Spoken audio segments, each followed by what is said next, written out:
Okay, everybody, it is that day. Always knew it was going to happen someday, and it might as well be today for a variety of reasons. Everybody that was supposed to be able to be here can't be here. I know, Doug, you had said you were going to miss one. Devonte has taken the week off because he graduates with his next bachelor's degree. He got his associates a couple of years ago, and he'll graduate on Friday. So he took this week off to concentrate on finals and enjoy graduation time with his family. And then I know a couple other people were supposed to drop in, but one of them was iffy and one was going to try. So here we are. It's not going to be quite as interactive with just me. But what I'm going to do is I'll kind of walk us through what will happen since everybody coming here is actually already a CASA volunteer advocate. So as long as you watch this, you'll be caught up to date and you'll know what we would talk about. And I may bring a couple of things in next week. Have a couple of my favorite exercises here, but we'll see. We'll see. Okay. So we're going to get started. All right, family strengths and weaknesses. I always love to start off with this, and it is really important. National CASA is really emphasizing more and more that we want to be able to give strengths and weaknesses, both the resource and deficit lens. And so one of the things that you had to do this week was to share some positive things in this picture, and I only had to do a couple, but I usually would have you do more. And here are just some. Dad's employed, mom and dad are still together. It's a two-parent family. They have a place to live. It's either a house or an apartment. Mom is with the children. There's electricity, there's running water, there's a telephone. They do have age-appropriate toys. Laundry is done and clean. It's just still in the basket. I can't always say about that. We as neat and clean as I typically would have our house be, even during the craziness of growing up with little kids all over the place, there would inevitably be a basket in my living room that would have clean clothes in it. And typically I would do, man, I do not miss the days of small children where I used to have to do like 3 loads of laundry a day between all my husband's uniforms and everything like that. And now we're at like maybe 2.5 loads a week. I much more prefer that, but I would do so much laundry. There's no way I could keep on top of that and everything else. So clean laundry went in this laundry basket. And then once a week we would pull out, watch a movie together as a family and literally make piles, and everybody would fold their stuff. We pause the movie, go put our stuff away in the dressers, the closets, and then come back out and kind of turned it into a family time thing. So like I get it. And sometimes there are days, we don't know, mom might have been ill, although she's smoking. So, that's not a positive there, but different things like that. And so we really want using this picture, which you both should be familiar with because I do make sure that I continue to include this picture, that there are positive things. And sometimes in the clutter of these cases, in the clutter of the situation, it's hard to focus on them, and you do have to do that. So all right. Oh, yep. They also have food, different things like that. So, all right. We are going to move along to the next one. And this is a quote by Walt Whitman. Walt Whitman. It is definitely the end of the day. Please forgive me. Please forgive me. I'm going to give you a second to read that for yourself.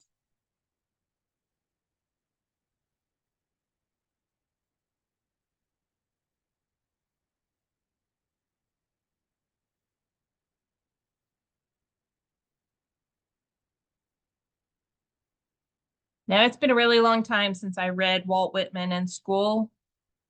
It was probably more middle school than high school. And considering, that was not yesterday for me by any stretch of the imagination. I can't remember what Walt Whitman was talking about other than, focus and different things like that. But boy, could he describe trauma, especially that of a child. The more we focus on the hurt, the more we focus on the trauma, the more we focus on that, the more it continues to take over our lives and affect our decisions and affect our lives well into the future. Whereas if we can find a way to deal with the trauma and stop focusing just on that, how much less of our future life it takes over. And so I like to always start with that and introduce trauma. I always ask people, did you take the ACE assessment for yourself? If you did, I don't need to know what the answer is, but were you interested? And we would have normally some discussion about ACEs here, the study that I talked about in the training, and some different things like that. One of the questions I really like to ask is, did they know about ACEs but prior to this training? That's always really interesting because it's been out for quite some time now, but a lot of people have never heard of it before. Okay, this is another exercise where we would go over the 7 C's of resilience again. And we would literally, I would review what each of them is and what it means. And then I would put people in breakout rooms for them to discover what they think they're the easiest one to help a child with. And you could pick the own age. So for instance, if I said I was working with like a teen, I might say that I think one of the easiest ones to help build with the child together and mentor them through would be contribution, because I find that asking kids questions when they're older, like, well, how could you help? Well, what could you do? Empowers them because they get to see how they can make a difference. And the minute that we all know you start to volunteer, yourself becomes smaller, your issues that you struggle with day to day become smaller because your focus is out and doing something else. And so that really is a really good way of coping sometimes. And that's how I would get into coping. And so then we would also talk about which one we think would be the toughest to help mentor a child with or help build resilience in. And that one is all over the board. Some people say it is character because there's so many ideas of right and wrong and relativism and things like that nowadays. Some people it's control because they haven't built the skills to be able to have that kind of self-control, whereas we really know that the control is the knowledge and ability to affect an outcome. And we spend a lot of time learning what we truly can and cannot do and affect. So this is what we would do in this section. You notice I'm not going to go through them all how I would if we were all here together because it's just me, but that's okay. Then we would go into the basics of communication, and I would emphasize verbal and nonverbal and feelings component. I wanted to, at this point, ask you the reactions to that video, that with the very British sounding video about open-ended and closed-ended questions. I feel like that's a really good one. I really enjoy that. There are some videos that I have found throughout this training that I definitely like to continue to include from the standpoint of how they help. All right, and then we would get into interviewing and interview skills and meeting with a parent. I would go over introductions. I would show you how to do introductions. Hi, my name is Lisa, da, da, da, da. I am a CASA volunteer advocate. Are you familiar with CASA? Yes or no? The answer is the same. Oh, so that you know it stands for, or, oh, well, CASA stands for Court-Appointed Special Advocate. My job and my role is to advocate for the best interest of your child. And then I always tell them I have a very like salesy close. I'm not a very salesy person. Those of you that know me, which you all do, know that I'm not a salesy kind of gal. However, that is a sales close I like, because what I want to do is have the parent and I on the same page, both looking at the child's best interest. And so I'm always like, and you want what's best for your child, right? And a lot of times I've had parents run the gamut. Well, I'm what's best for my child. Absolutely. Well, that is the case in the majority of these cases. So we'll have no problem working together. I've also had parents who have actually said this too outside of a courtroom. I can think back pre-pandemic when everybody was coming into the courtroom, and they're like, well, I don't even understand why my child was taken away. Well, that's a really great thing to chat with your lawyer about. And, why don't you do that? And then we'll meet and let's set up a time to get together and we can kind of talk about things and our role and more, and just kind of almost what it is. We always try and prepare people for oh, yes, I've heard about CASA. They just like to take kids away. Or, no, I've never heard about CASA. Or, yes, I've heard about CASA. They were very helpful, and kind of give through exercises. I like to try and help people understand that they might get some different responses. I do always emphasize here that just because I teach my particular introduction doesn't mean that's what you have to do. I always have them find a way that they're comfortable. And then if you both remember when you first did introductions and you were introducing yourself as a CASA for the first time in training, it's very uncomfortable. And so I have people go in breakout room, they introduce themselves, they get uncomfortable. And then I always suggest just practice introducing yourself in a mirror. You're not used to CASA. You're trying to worry about, should I explain what CASA is and this, that, and the other thing. And just getting familiar with it helps people relax a little bit. So at that point, and then again, I always want to remind people, encourage others to engage in a dialogue. For the most part, we want answers that cannot be a simple yes or no or one word answer, although sometimes those are helpful to kind of get the conversation started. And then we move into wanting to ask the right questions, because what we want is factual information. And so that sort of thing. Then we would move into asking the right questions. And again, remind them, do you want to live with your mother or father? That's a closed-ended question. If you could live anywhere you wanted, where would it be? I talk about this, in a castle on the moon example in training. We expand on that here and practice some of those. What's the best thing about your school? Again, I talk about this in training. However, we bring it back up here and practice asking some of those open-ended questions and some questions that you could ask. And we would go over everybody's responses that they gave in the training that come to me on that dot form. Here's where we tie it in, gathering that information and what are we using it for, emphasizing recommendations. And then I give some different examples of things that we could recommend, different topics, so to speak, and things like that. All right, here we're going to work the blue case. Now you should have watched the videos. If there's a problem, I noticed that one of you had said that there was a problem with one of the videos. You had a hard time hearing it. If you happen to remember which one that was, that would be great. If not, that's okay. I'll probably have Devontae next week check them through again and make sure everything's working appropriately. It could be an internet issue at the time. We have had a lot of storms lately, so this is where I'm also going to emphasize, again, conversation versus interrogation, taking the notes, using those notes to help develop the court report. I typically have a volunteer read through each of these reminders of what working the blue case. And then I have some extra information. We'll kind of start to say some other things, and I have some case study information for this. And then together, I would actually send, if it's enough of a class, so 3 or more people, 3 people or fewer, I would keep them all together and we would work out together a recommendation and a basis, a couple of those together. If it's 4 or more, I would put everybody in smaller groups of 2 or 3, put them in breakout rooms, give them about 5 minutes or so, and then let them work out that recommendation and basis. And then they could all come back and we share them and we discuss them. And there's a lot of time in there. And then how the case studies, you'll see how they are going to happen in the future, is that you get some information and then together we learn more information. And how does that affect how we look at this? And how does that affect how we look at that? So that's what we would have done today. And then, okay, so what I would like to do with this one, this is our other case. This is only going to be about 20 minutes, I think. Well, no, it'll probably be longer if I do it this, but I want to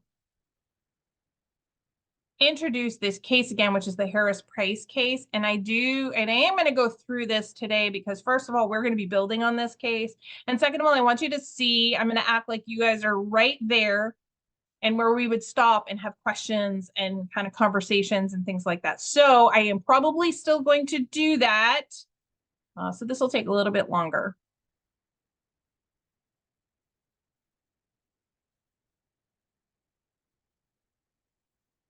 Good morning, everyone. At this time, the court will call cause number 67432 in the interest of the Harris Price children here in the 499th Judicial District Court of San Gabriel County, Texas. These proceedings are being recorded this morning pursuant to the Texas Family Code. Thank you for coming back to be with us again this morning, everyone. We do have present with us here today representing the department, our county attorney, Mr. Britton. Our caseworker, Ms. Greenberg, is present with us here today with her And this is definitely one of the places where I would probably stop somewhere around in here and let them know that in a lot of our hearings, people actually introduce themselves, or in like Dickinson County, the county attorney would introduce everybody. It's not normally the judge that would do that, although he could or she could. So to keep that in mind, that's one of the things that I would say. Supervisor, Ms. Dossett. We do have our CASA Supervisor, Ms. Ott, here, and we now have our volunteer, Ms. Jackson, with us. The court has previously appointed Ms. Duke to represent the children as their attorney. She is present with us here today. The mother, Ms. Price, is here with her attorney, Ms. Langsley. We have the father, Mr. Price, here with his attorney, Mr. Childress. We also have a paternal grandmother, Ms. Dashi, back with us again today as well. I believe that's everyone here. Ladies and gentlemen, if you have been identified, please raise your right hands then to be sworn at this time. Do each of you solemnly swear or affirm that the testimony that you give before this court. And I would also tell them that this is not typically something that we do. We don't swear in every time, although it's not a bad practice. We don't have judges that typically do that. They only have people swear in if they want what is being said on the record, or actual testimony on the record. For today will be the truth, the whole truth, and nothing but the truth, so help you God. Yes, I do. We are here today for our status hearing in this particular case. Ms. Price, Mr. Price, the state of Texas requires that I tell you that we need to have a final order entered in this case by the end of a 12-month period. The state only gives us 1 year to resolve the matters that are before this court today. If those matters have not been resolved at the end of that 1 year period, your parental rights are subject to being restricted or terminated. Do you understand that warning that I've given to you, ma'am? Yes, I do. Do you understand that warning, sir? Yes, sir. The end of that. Okay, and this is where I would talk to them and explain that that is not the case in the state of Kansas, that we would go over the 15 or the 17 out of 22 months, and that as long as there's forward progress, they're not going to necessarily terminate parental rights here. They could do it a little earlier, they could do it a little later, and I just would always just kind of point out that that's different here in Kansas. That 1 year period is November 31st of this year. We're here for our status hearing, and to begin with this Love a morning, day we that will doesn't have a fit. report from the caseworker as to what's been occurring in the case at this time. Ms. Greenberg, you can speak freely. Well, Your Honor, as it was court ordered last time, we have completed a home study on both the Aunt Carol for the placement of Ben, as well as Father Ernie Price and Anita Dashi, paternal grandmother, for the placement of Robert. Both of those home studies came back approved. The criminal background checks for Mr. Price and Ms. Dashi, as well as Ms. Carroll, all have been cleared and we're good to go. There were some issues on, some recommendations on Mr. Price's home study. It recommended parenting classes, which the department has set him up with. And he was also given a medical report, a medical evaluation from the Army, since he is military, for his PTSD diagnosis, and it recommended every other week quarterly counseling sessions. So he's in the process of getting with his commanding officer about setting those up through the military. Contact with Ms. Price, however, has been kind of hit and miss. We have been having difficulties getting a hold of Ms. Price. She's been uncooperative in services. Progress in services has been pretty limited on behalf of Ms. Price at this point. So you've prepared service plans for all the parents in the case. We have, Your Honor. With regards to the father of the baby, have we ever determined who that person is? No, we have not, Your Honor. And so have you begun a paternity registry search of that child? Both that and a diligent search is initiated at the investigation, and both came back returned with unknown, no hits. All right. And so you're prepared then, Mr. Britton, to ask for an attorney to be appointed for that unknown father at this time? That's correct, Your Honor. And you feel like the paternity registry has been done appropriately, is that correct? That is correct. All right. With regards to the child, Robert, what is your recommendation for placement at this time then, Ms. Greenberg? We recommend a 6-month monitored return, since it is his biological father. All right. And so you're recommending that that begin today, is that correct? That is correct, Your Honor. All right, and with regards to placement of Ben, what is your recommendation? That he continues with his Aunt Carol. He appears to be doing well there. Okay. Thank you then. At this time, we're going to go ahead and hear from our CASA advocate. Ms. Jackson, we appreciate your taking this case. I was very excited to get this case. Okay, and so this is where I will tell you, I would interrupt and I would say typically warn them the CASA volunteer is not necessarily going to testify in every court. Typically that is the court report. And then as you know, sometimes the judge will offer you the opportunity to say anything of which the volunteer could say something, or I or the staff member that's present is more than willing to say it on their behalf. And so I wanted to do that kind of stuff. So I just wanted to kind of put that out there at this point. We're going to see some kind of like flashbacks for her at this point. But I know it's going to be very difficult when it involves 3 children, very different ages and apparently in very different placements. It will require a lot of work. It's going to require a lot of research. But I'll start my list of things that I have to do. I'm on my way to see Ben at his school. I'm a little nervous about how to connect with a 14-year-old boy. I think someone told me that he likes to draw. Next time I'll get an art tablet and some supplies and bring to him. And I know he's worried about his dog. And I need to go by the neighbor and see the dog so that I can assure him that the dog is being well cared for. Hey, Ben. How are you doing? Okay, How was school today? it's all right. Are you and Robert doing okay where you are? I don't get to see him that much, but What about your asthma?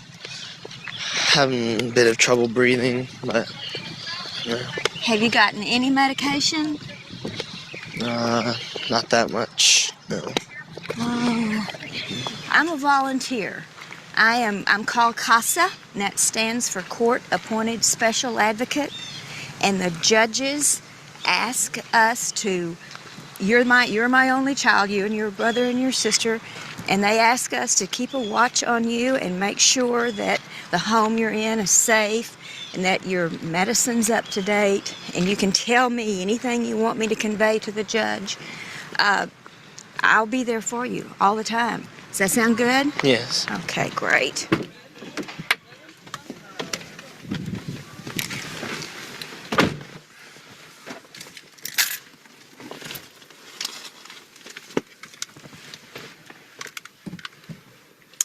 Okay, I just visited Ben at his school.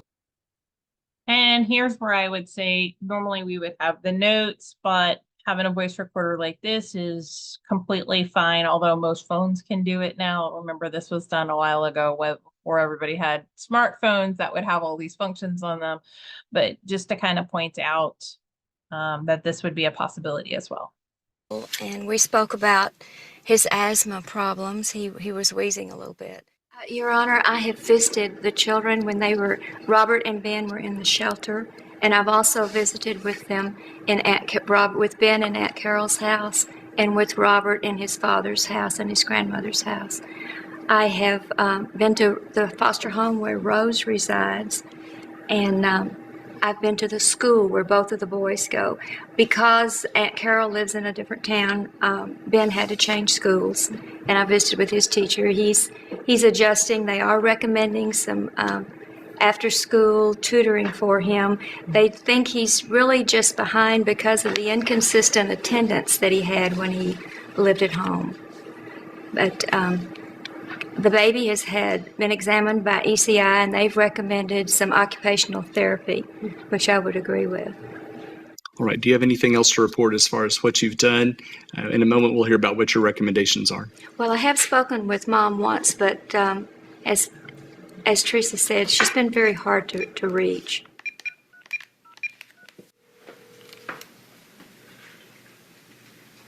Hi, Kathy. My name is Norma Jackson, and I'm a court-appointed special advocate for your children, Ben, Robert, and Rose. I just wanted to touch base with you, introduce myself, and let you know that we have a doctor's appointment for Rose. My recommendation would be Ben really wants to see more of his brother and his mother. I would recommend additional visits for them and a psychological evaluation for Ben. If we could have that, I think would be very helpful. All right. Beyond that recommendation, do you have other recommendations at this time?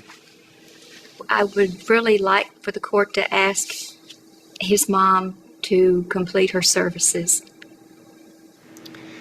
All right, ladies and gentlemen, unless there's anything further, at this time the court is going to continue the department as a temporary managing conservator for all 3 children. And at this time, I am going to order a monitored return of the child, Robert Price, to his father's home. We have approved the service plans, and I believe we've announced all the required services that we're requiring for the department to provide for the children previously. So those will be written in the orders and approved by the court at this time. Specifically, the court will order a psychological evaluation of the child, Ben, to be performed within 21 days of today's date. Here's where I tell them 21 days is just not likely that they would order it to be done as soon as possible. Mr. Price, you are going to have to participate in the services as we've addressed earlier, and I know you're going to be working that out with your commanders and your supervisors. And so it's important for you to make sure that you follow through with those. We'll get you a copy of the order so you can provide that to those persons who are in charge of you, and they can facilitate that as well. All right. So we appreciate you, Grandma, and what you've done to help us out. And so this is a big step for y'all, and I congratulate you, and I wish you the best of luck with Robert. So keep up the good work there. We need to go ahead and appoint an attorney then to represent the unknown father for the baby Rose, and I'll do that by the written order here this afternoon before we recess. All right, and finally, Ms. Price, we've approved your service plan here today. Now, you heard what I said earlier about the time that we have. The state of Texas only gives us 1 year to get this case resolved, and of course, we're already over 2 months into that particular time frame. So the clock is ticking, and you look better. You look like you're feeling a little bit better, but we need to have some action behind your appearance. And so actions speak louder than words in this particular court. You've got a lot of things you need to get working on. And as I've told you before, you have a good attorney to represent you to help you with that. You have a good caseworker to help you with that. Everyone in this courtroom is wanting you to be successful, and we want to have these children reunited. But it's going to take hard work and not just words on your part. I want you to make sure that you are compliant with your drug testing and you have that drug and alcohol assessment done. And it's very important that you get your psychological set and done. We talked about that at the first hearing. It still hasn't been done. That's critical information that we need to have. And until we get that information, clock is ticking, and it's going to be difficult for us to make any progress whatsoever until you get these things done. Do you understand what I'm talking about, ma'am? Yeah, I know. Are you able to communicate with your attorney effectively? Yeah. Okay, so she's there to help you out. You have your caseworker there to help you. If you have any problems, you have the support that you need, but it's going to be up to you to get done what you need to get done. Do you understand what we're talking about? Yeah. Okay, we have a little bitty baby here with Rose, especially little kids, and she's waiting for her mom to get done what she needs to get done. These kids want to come home. They want to be together. They want to be with you. That's what the policy is of this court. That's what the policy is of the state of Texas. That's what everyone sitting in this audience wants. We want you to be successful, but it is going to have to be you making the efforts and you doing what it is that you need to get done before we can accomplish that. It's pretty simple. If you get these things done, you have a good shot of reunifying with your family. If you're continuing to use illegal drugs and be non-compliant, you don't have much of a chance at all. So you hold all the cards in your hand at this time. Do you understand that? Okay, we wish you the best of luck. Congratulations again. We wish you good luck with Robert in that placement. Unless there's anything else, ladies and gentlemen, at this time the court will recess. Kathy, can I talk to you for just a minute? I just want you to understand that I'm not CPS. I'm a volunteer. I am sworn by the judge to do what is in the best interest of your children. But that doesn't mean that I think they should stay away from you. You're their parent. It's usually best interest for a child to be with their parent. What I can tell you is that I've seen a lot of this over the last 10 years, and you haven't lost your children. You have every opportunity to get them back, and I can tell you how to do that. First of all, complete the things that the judge has asked you to do. Now, that'll be a psychological evaluation and the drug assessment, and then they make recommendations on those two things. Parenting classes also. If you need transportation for this, I can help you with that.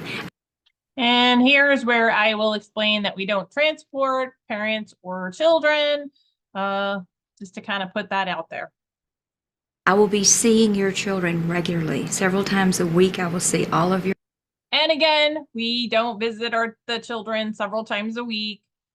You could share how often we do, but again, this is where I would jump in and chat about that. Your children, and I can bring you pictures. I can report to you how they're doing. I've already checked on Ben's dog to see how he's doing. This is really doable, but it's going to take a lot of effort from you. Can you do that? Yes. Great, that's good. Okay, and now I am going to fast forward to a certain point. Hi, I'm Dr. Well, it won't let me do it that way. So what I'm going to do is I'm going to stop share and let me pull up here. Don't you love? I should have been able to advance, but of course I couldn't.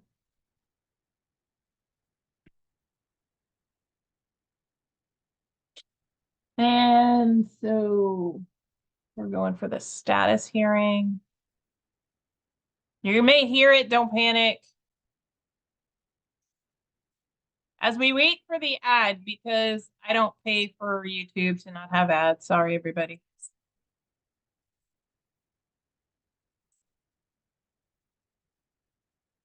And then we would come back at 19.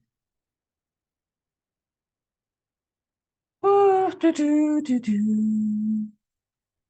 Okay. And now if I go to Zoom, I should be able to share the screen with you. And that is this one. Okay. Now, at this point, we would be picking up here. I would tell you that there's a visit with mom that we didn't show because we don't need to. But here's where we pick this up. Well, it was a very interesting day. I met Kathy at the doctor's office for Rose. The doctor did not exactly diagnose Rose with fetal alcohol syndrome, but we assume, we're pretty sure that Kathy probably was drinking when she was pregnant, and the baby is severely delayed developmentally. ECI is going to follow up on that. But I had coffee with Kathy after the appointment, and she was friendly. She wasn't, well, I don't want to say friendly, but she wasn't off the wall like I expected. But mainly I filled her in on how her children are doing, and I urged her to visit more and call the boys more. She doesn't really seem to get it. She doesn't understand the severeness of what she's done and the position that she's put all of the family in. Okay, and then I'm going to stop that share. And now we'll go back to the other screen.